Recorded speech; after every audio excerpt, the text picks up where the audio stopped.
There is a new initiative in the state that aims to expand affordable housing and access to early care and education.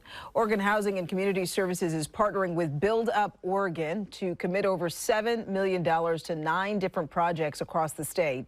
Some of those include funds going towards Head Starts in different counties, early care and education centers, and affordable housing units.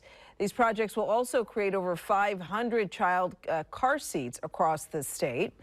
The OHCS fund was established back in 2021 through House Bill 5011, which was the first of its kind to integrate early care and education into affordable housing development in Oregon.